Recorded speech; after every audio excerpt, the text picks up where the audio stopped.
So this video is going to be about printing with our negatives. So our negatives have been created with your cameras, you've developed them, you've made contact sheets. When handling the negatives, especially in darker conditions, hold it by the edge. Alright? Like most things with photography, it's shiny side up, whether it's printer paper into the printer, or whether it's photographic paper down on the easel, or the negatives. This is your negative carrier. Alright, slides in and out there, gently. Alright. And this is what holds the negative. You place it down, shiny side up, again holding the edges of the negatives, and you try and fill the frame. So if we hold that up there, you fill the frame so you don't have any of the edges kind of coming through. Once you've got that in position, then close down the lid.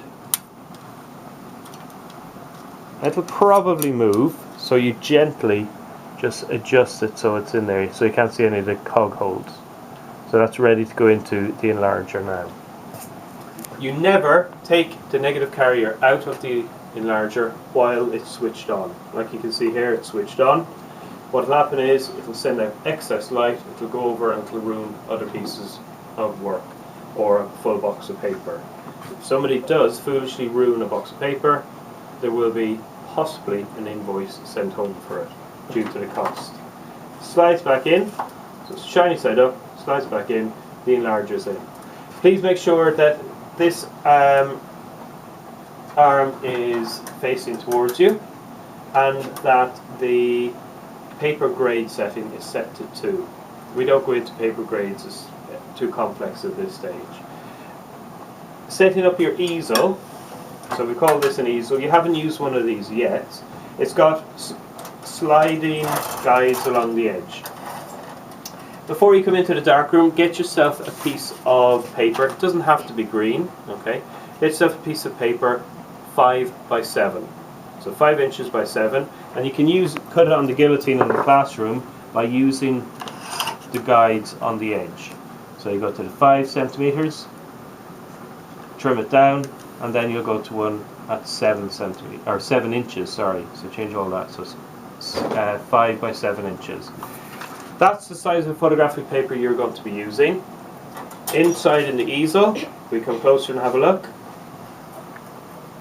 We've got a tiny little screw there, which you can adjust. And this is going to create the width of your border, sort of white border on your photographs. So this one is set all the way to the back to give us a thick white border. This one, we've loosened it and moved it down, and we've created a thin white border. So I'm going to put it halfway. You have to do this every time you come to your own enlarger. So you put that in, you slide it, make sure it goes right up to the corner.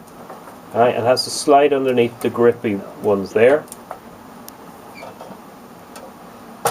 Hold it down. Some of these are curved at the edge due to damage, so when you're holding it down, hold it down at the corner. And then with a pen, just make a 90-degree line there, all the way around. What will happen then is, you lift it up, you'll turn it around 180 degrees. Slide it back in, double checking it's going underneath these grips, and go back down. Now what you can do is, by squeezing the guides, you adjust it so it meets that one, and you adjust so it meets this one. Then, just for demonstration, you don't need to do this the whole way around. You will see now that that creates your full border the whole way around.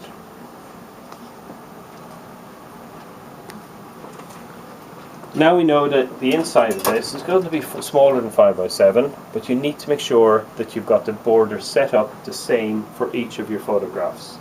Next time you come into, if you're making another print of another one for your set, you could bring that photograph in, put it under, and you don't need to mark it, you just need to move the guides to the same size.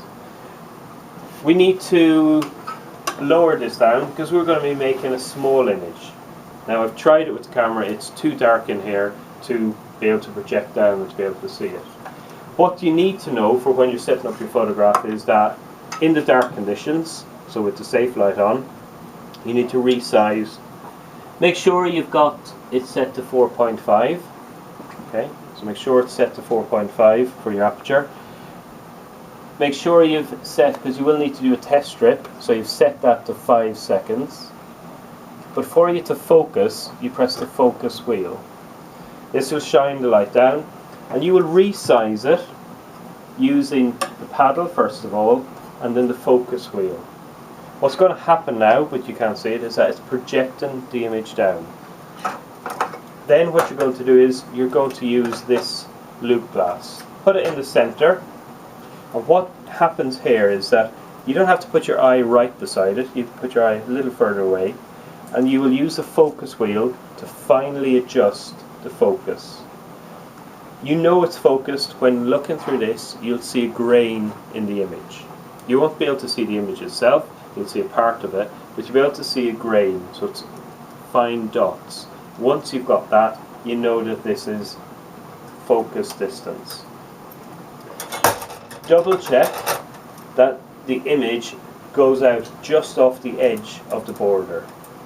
Okay, so it just goes that it's a little bit bigger than the actual inside of this frame here. Once you've got that, you switch off your focus, you'll set your 5 seconds for running time, and you put a piece of photographic paper. So for your test strip, just half a 5x7 would be better to save. Put it in there. Do not move the easel from this point, because this is where the image is going to fill the shape. You'll do your 5 seconds, 10, 15, 20. You'll develop it, and then the next time you'll put a full piece of paper in, remembering to go all the way underneath the clamps at the back, and you'll do your full exposure. So to recap, make sure it's on grade setting number 2. The negative goes in shiny side up. The carrier does not come out if the light is switched on. You put it in there, making sure that it fully fills the frame. You set your border with a 5x7 piece of paper, adjusting it to whatever size you want. Draw one line, one side, and then the other side. Turn it around and reset the clamps there so it fits the piece of paper that you want. You focus using this. Well, you resize first to fill the frame. You focus until you see the grain, and then you double check that it fills the frame, and then you go through the developing process. It's up to you with this project if you want to all choose one negative and then share the prints afterwards. So let's say I'm printing for a group of 4 people. Everybody likes the image of the leaf that we just saw, so I can print 4 copies of it. Then somebody else, and then you can share them. So that's absolutely fine. Thank you.